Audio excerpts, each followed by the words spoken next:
क्या 2026 में दुनिया एक और बड़ी युद्ध के कगार पर है? आज के दुनिया में ताइवान एक ऐसा छोटा सा द्वीप है जो वैश्विक राजनीति का केंद्र बना हुआ है। एक तरफ दुनिया की उभरती महाशक्ति चीन है, जो इसे अपना अभिन्न हिस्सा मानती है, तो वहीं दूसरी तरफ ताइवान, जो खुद को एक स्वतंत्र राष्ट्र की तरह देखता है। आखिर क्यों चीन ताइवान पर कब्जा करना चाहता है? क्या यह विवाद तीसरे विश्व युद्ध की शुरुआत कर सकता है? आज हम इस विवाद की तह तक जाएंगे। सबसे पहले दोनों देशों के ऐतिहासिक पृष्ठभूमि को समझते हैं। इस कहानी की शुरुआत होती है 20वीं सदी के शुरुआती दौर में। चीन में चिंग राजवंश के पतन के बाद गृह युद्ध छिड़ गया था। यह लड़ाई दो गुटों के बीच थी। एक तरफ कम्युनिस्ट पार्टी CPC, जिसका नेतृत्व माओ त्से तुंग कर रहा था, तो वहीं दूसरी तरफ कुओमितांग KMT, जिसे नेशनलिस्ट पार्टी कहा जाता था और जिसका नेतृत्व चियांग काई शेक कर रहे थे। 1949 में कम्युनिस्टों ने जीत हासिल की और बीजिंग में पीपुल्स रिपब्लिक ऑफ चाइना की स्थापना की। हारने वाली नेशनलिस्ट पार्टी KMT भागकर ताइवान द्वीप पर चली गई और वहां रिपब्लिक ऑफ चाइना ROC के रूप में अपनी सरकार चलाई। तब से आज तक दोनों पक्ष खुद को असली चाइना होने का दावा करते आए हैं, लेकिन यह विवाद सिर्फ इतिहास के किताबों तक सीमित नहीं है। आज यह लड़ाई समुद्र की लहरों और रणनीतिक ठिकानों की है।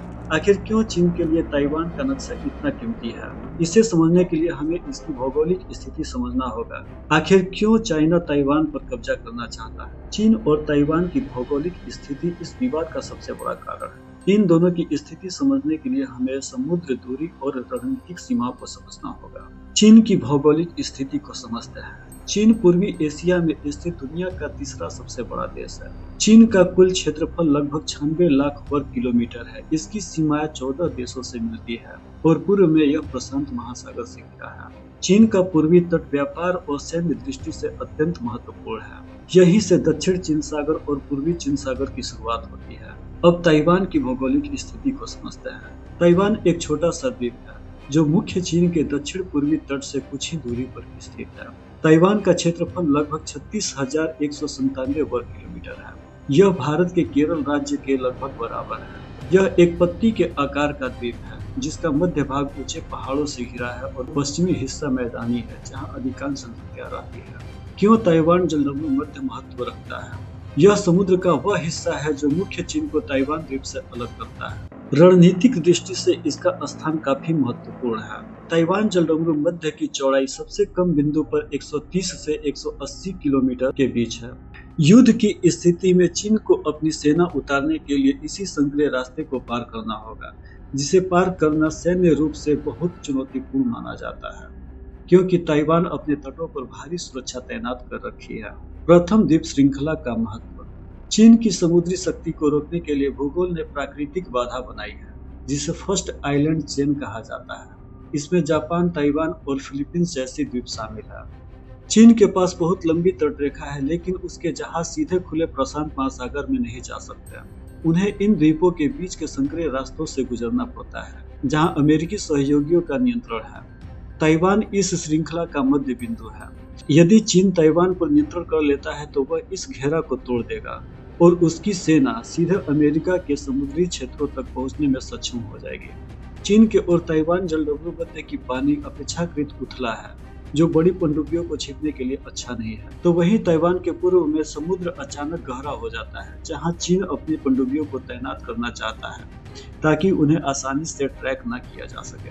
ताइवान की स्थिति पूर्वी चीन सागर और दक्षिणी चीन सागर के मिलन बिंदु पर है। दुनिया का लगभग 1/3 समुद्री व्यापार इसी क्षेत्र से गुजरता है।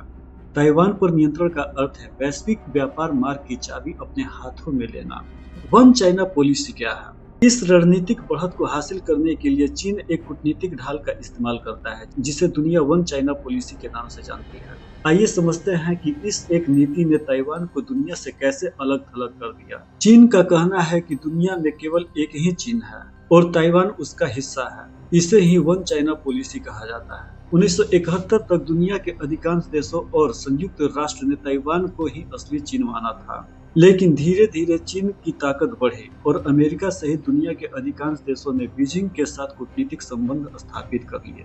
आज ताइवान को केवल मुट्ठी भर छोटे देश ही एक स्वतंत्र देश के रूप में मान्यता देते हैं। हालांकि अमेरिका जैसे देश ताइवान को सीधे मान्यता नहीं देते, लेकिन वे ताइवान रिलेशंस एक्ट के तहत उसे हथियार बेचते हैं और उनकी रक्षा का अनौपचारिक वादा करते हैं। ताइवान का महत्व क्या है, क्यों दुनिया इसे बचाना चाहती है? यह सवाल यदि आपके मन में आ रही है तो रुकिए। अगर ताइवान इतना छोटा और अकेला है तो चीन ने अब तक उस पर कब्जा क्यों नहीं किया?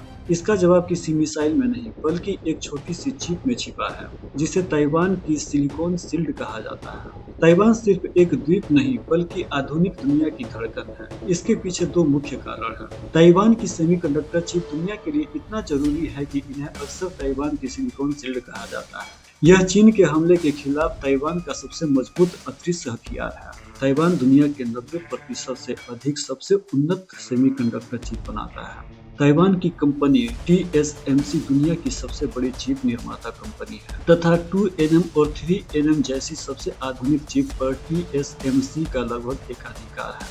आपके आईफोन, लैपटॉप, AI सर्वर और यहाँ तक कि आधुनिक कारों में भी इन्हीं की चिप लगे होते हैं। सैन्य तकनीक भी इनके बिना नहीं चल सकती। अमेरिका और चीन दोनों की मिसाइलें, फाइटर जेट्स और रडार सिस्टम भी इन्हीं के चिप पर निर्भर है। यदि चीन ताइवान पर हमला करता है तो ये चिप फैक्ट्रियां, जिन्हें फोर्ब्स कहा जाता है, सबसे पहले बंद होंगे या तबाह हो जाएंगे। चीन अपनी अर्थव्यवस्था और इलेक्ट्रॉनिक सेक्टर के लिए ताइवान के चिप पर बहुत अधिक निर्भर है।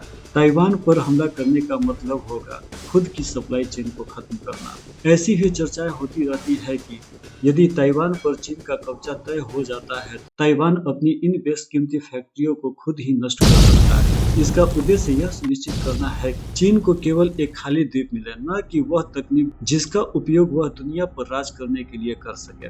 ताइवान की सेमीकंडक्टर क्षमता एक ऐसा बैलेंस ऑफ टेरर पैदा करती है जहां चीन को पता है कि युद्ध जीतने की कीमत उसकी अपनी अर्थव्यवस्था की तबाही हो सकती है।